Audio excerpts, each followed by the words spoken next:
이번 탄핵 심판에 있어서 결론은 재판관 전원일치로 대통령 파면 결정이 나오리라고 예측을 합니다. 지금 재판관이 현 6명이 됐든 네. 충원이 돼서 9명이 됐든 저는 그런 예측을 확실히 하고 있습니다. 전원일치로 일치로요. 나오리라고 봅니다.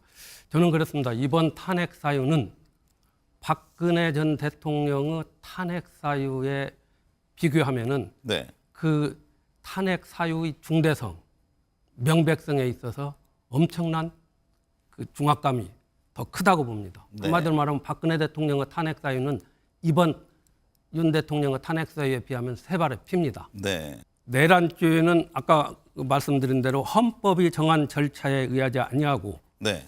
헌법기관의 권능을 소멸시키거나 행사를 불가능하게 하는 것입니다.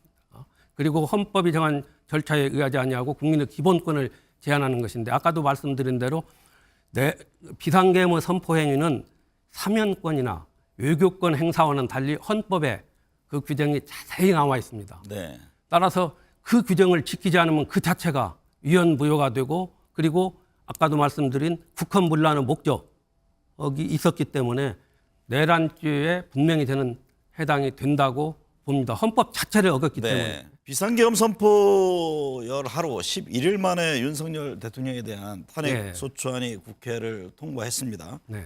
많은 국민들이 초재하면서 지켜봤는데요.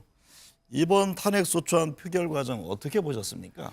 예, 저는 어제 통과되리라고 봤습니다. 네.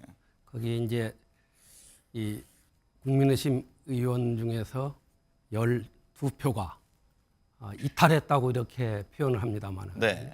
저는 그건 이탈표가 아닙니다. 오히려 헌법의 정신을 살린 헌법 등대지기 표다. 오히려 85명의 국민의힘 의원들이 당론을 따른다고 해서 탄핵 반대표를 던졌습니다마는 네. 이 표야말로 오히려 저는 헌법 이탈표라고 봅니다. 이 국회의원은 헌법상 당론보다도 국가의 이익을 따라서 양심에 따라 표결하라고 헌법에 되어 있습니다. 네. 어제 같은 경우는 당론이 아니라 헌법적 양심에 따라서 표결을 해야 하는데 당론 따라서 85명이 반대표를 던졌습니다. 네. 말끝마다 헌법기관이라고 하면서도 평당원보다도 못한 결정을 이렇게 85명이 집단적으로 반대하는 것을 보고 상당히 좀 서글펐습니다. 네. 1호 헌법연구관으로 헌법학자 이처장께서는 탄핵은 헌정 중단이 아니라 탄핵이야말로 지극히 헌법적인 절차다라고 강조한 바가 있습니다. 어떤 의미인지요? 사실 이 탄핵이라는 것은 헌정 중단이다 하면서 이 탄핵을 반대하는 그런 그 주장들이 꽤 많이 퍼져 있었습니다만은 탄핵 자체는 지극히 헌법적인 것이다. 왜냐? 이 사실과 심은 원리가 지배하는 이 정치 세계에서 네.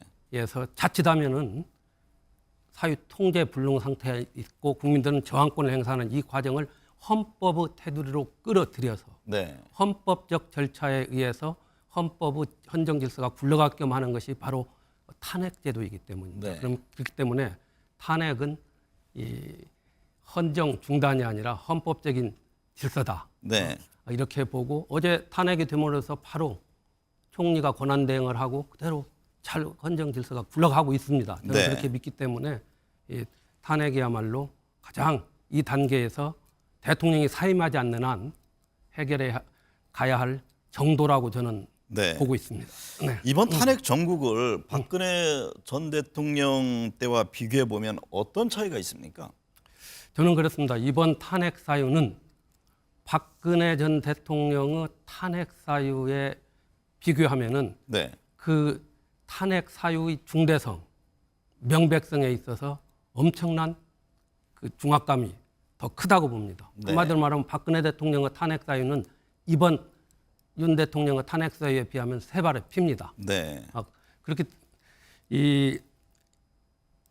그러면은 앞으로 탄핵 절차가 진행돼서 결론은 어떻게 나올 것인가? 그렇죠. 지금 헌법재판소 재판관 3명이 공석이어서 지금 재판관부터 임명해야 하는 상황인데 이번 심판은 예전과는 달리 속도가 빨라질 것이다 이런 전망들이 나옵니다. 예.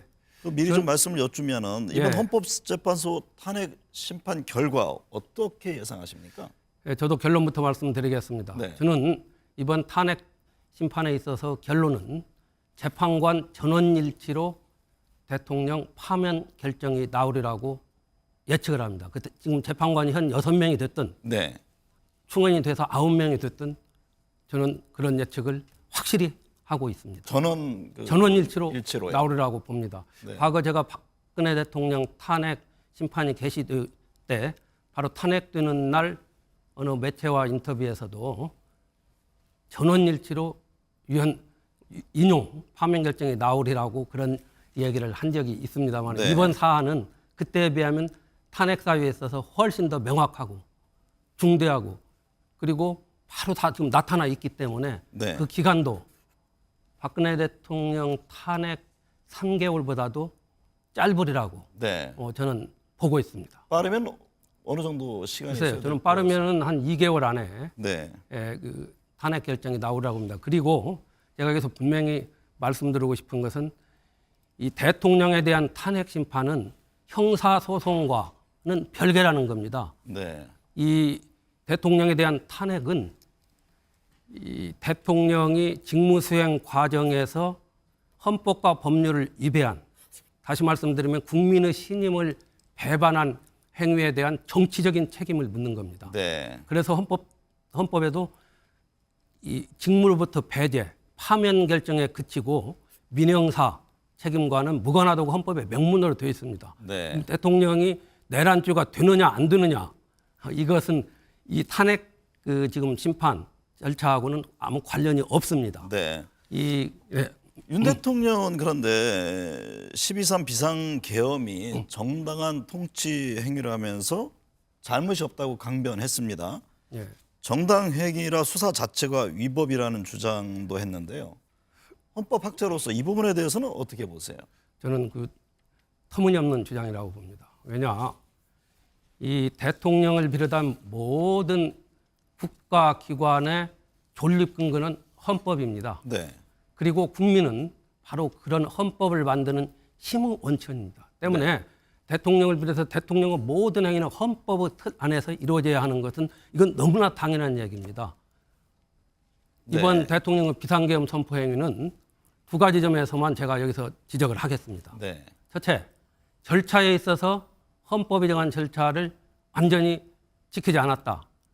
이 대통령이 비상계엄을 선포하려면은 국무회의 심의를 거쳐서 회의록을 만들어서 문서로 하고 그 문서에는 국무총리와 관계위원이 서명을 해야 합니다. 이건 헌법에서는 부서라고 그러죠. 네. 근데 이번 대통령의 비상계엄 선포는 나중에 밝혀졌습니다마는 국무총리가 그랬습니다. 나는 회의록에 서명한 적이 없다. 네. 심지어 그 행안부에서는 국무회의 회의록 자체가 만들어지지 않았다고 그랬습니다. 절차가 제대로 지켜지지 않았다. 대통령은 바로 나가서 네. 국민을 향해서 발표를 했단 말이죠. 그 행위 자체가 내용이야 어떻든 이미 절차를 위반했기 때문에 무효라는 겁니다. 그리고 두 번째 마저 말씀드리겠습니다. 네. 제가 여기서 한 가지만 왜 그것이 그 대통령의 비상계엄 선포가 위헌 무효인지를 한 가지만 제가 예를 들겠습니다. 지금 저는 길을 가고 있는 분들한테 묻겠습니다. 지금 우리나라 상황이 12.3 사태 당시도 마찬가지였습니다마는 군대를 풀어서 병력으로서 공공 안녕 질서를 유지할 만한 그런 급박한 상황인지 묻고 싶습니다. 네. 아마 누구든 그렇지 않다고 삼척동자도 그렇게 대답할 겁니다. 네. 그런데 그게 헌법에 명문으로 되어 있어요. 그 규정을 어기고 헌법에서 금하고 있는 국회에 들어가서 국회의원을 끌어내려고 하고 선관위에 들어가고 군대를 풀었단 말이죠. 네. 이것이야말로 헌정 질서를 정면으로 유린하는 국헌문란의 폭동이라고 저는 네. 보기 때문에 이 두 가지 점에 있어서 명확합니다. 그리고 증거도 다 나와 있기 때문에 네. 저는 탄핵 심판 과정에서도 길게 끌 사안은 아니라고 보고 대통령 통치행위 운운하는 것은 전혀 설득력이 없는 네. 통치행위 자체가 과거 구시대의 유물입니다. 네. 그 통치행위는 반드시 헌법 틀 내에서 이루어질 때만 논의의 대상이 되는 겁니다. 탄핵이 가결된 이후에 윤 대통령은 잠시 멈췄었을 뿐이다. 마지막 순간까지 국가를 위해 최선을 다하겠다는 입장을 냈습니다. 지금 윤 대통령에게 묻고 있는 죄는 내란죄입니다. 네. 이에 대한 견해가 우선 궁금하고요. 어떤 책임이 뒤따라야 한다고 보시는지요? 우선 윤 대통령이 어제 직무가 정지되기 직전까지도 국민한테 한마디의 사과도 없이 다시 돌아오겠다는 이런 뉘앙스를 가지고 국민한테 경고하고 공무원들한테 그때까지 잘하라, 잘 있어라 이런 식으로 한 데 대해서는 참으로 저는 통탄할 일입니다. 네. 연민까지 느낄 정도입니다. 이 내란죄는 아까 말씀드린 대로 헌법이 정한 절차에 의하지 아니하고 네. 헌법기관의 권능을 소멸시키거나 행사를 불가능하게 하는 것입니다. 그리고 헌법이 정한 절차에 의하지 아니하고 국민의 기본권을 제한하는 것인데 아까도 말씀드린 대로 비상계엄의 선포 행위는 사면권이나 외교권 행사와는 달리 헌법에 그 규정이 자세히 나와 있습니다. 네. 따라서 그 규정을 지키지 않으면 그 자체가 위헌부여가 되고 그리고 아까도 말씀드린 국헌문란의 목적이 있었기 때문에 내란죄에 분명히 저는 해당이 된다고 봅니다. 헌법 자체를 어겼기 때문에. 탄핵 정국 속에 국민의힘은 친윤 권성동 의원이 원내대표로 선출된 가운데 탄핵 소추안 통과 직후에 최고위원들이 사의를 표명했습니다. 네. 한동훈 대표 사퇴를 두고도 논란이 있는데요.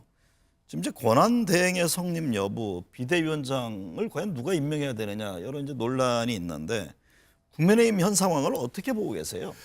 글쎄요, 저도 이제 제가 당적을 가진 적은 없습니다만은 국민의힘의 전신인 미래통합당에서 공관위원장 대행까지 했기 때문에 네. 국민의힘에 대해서 한 말씀 드리겠습니다.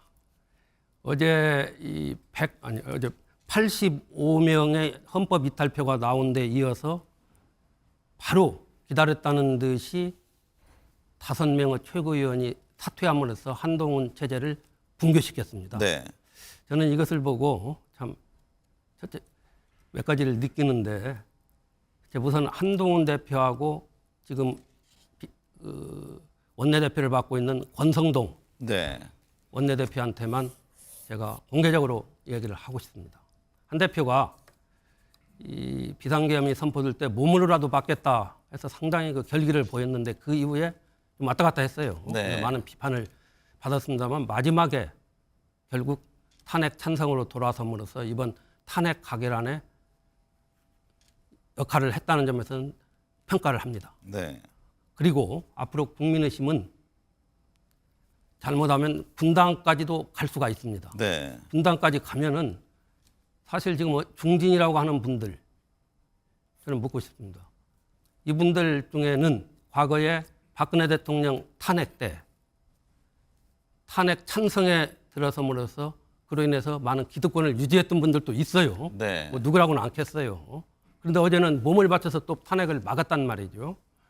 이 중진 의원들을 중심으로 많은 의원들이 포진해 있고 한동훈을 따르는 현역 의원들이 아주 적습니다. 네. 저는 아무리 뭐 했더라도 한동훈 대표 위주로 젊은 세대 위주로 보수를 재건하기 위해서도 국민의힘은 그 방향으로 나가야 한다고 저는 보고 있습니다. 네.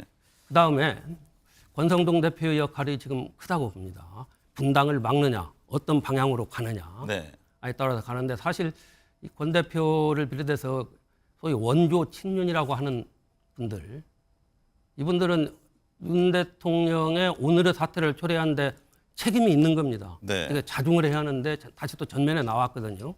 다시 윤 대통령의 호위무사를 찾자면서 과거와 같은 흘러간 곡절을 틀어댄다면은 이건 안 됩니다. 네. 저는 이 권성동 대표에게 연수원 동기로서 충고합니다. 국민의 뜻을 보고 멀리 보고 보수를 살린다는 심정으로 정도를 가라고요. 네. 대통령 지금 탄핵으로 새로운 정국이 전개될 가능성이 큽니다. 네. 권력구조 개편 등 개헌이 네. 필요하다고 보세요. 저는 지금 오래전부터 우리 헌법의 기본 틀을 바꾸고 국가가 나갈 지향해야 할 목표점을 찾기 위해서는 개헌이 최선이라고 주장을 했습니다. 네. 그리고 그 지난 총선 이후부터는 지금 윤 대통령의 지지율이 20%를 하회하고 왔다 갔다 하는 상황에서는 제대로 국정수행을 못하기 때문에 임기 1년 단축, 4년 중임제 개헌, 그리고 대통령 결선 투표제, 네. 이걸 강하게 주장을 해왔습니다. 바로 비상계엄 전전날도 제가 주장을 했어요. 또 이재명 대표도 그런 이야기를 했습니다. 그런데 그걸 뭐 전혀 뭐 어느 개가 짖는 하는 식으로 거들떠보지도 않았어요. 네. 그렇게 되면 저는 지금도 반드시 그 방향으로 나가야 하는데 지금 개헌을 해서 대통령 선거를 하기 전에 너무 늦었습니다. 이미 대통령에 대한 탄핵 심판이 그렇죠. 개시됩니다. 뭐 내년 초에까지 나오니까요. 탄핵 심판이 종결이 되면은 한 뭐 2개월 정도 이렇게 잡습니다만은 60일 이내에 대통령 선거를 해야 합니다. 네. 그렇기 때문에 새 대통령이 선거 공약으로 내세우고 그 임기 중에 개헌을 해가지고 4년 중임, 네. 이건 국민이 많이 원하기 때문에 그런 겁니다. 4년 중임 대통령제라고 하고 그 밖에 현대형 기본권, 국가의 틀을 바꾸는 큰 작업을 해야 합니다. 이것이야말로 어떤 개혁 정책이나 혁신 정책보다도 중요하답니다. 결국 개헌은 다음 대통령으로 미룰 수밖에 없고 네. 그때 가서는 꼭 해야 한다고 저는 보고 있습니다. 네.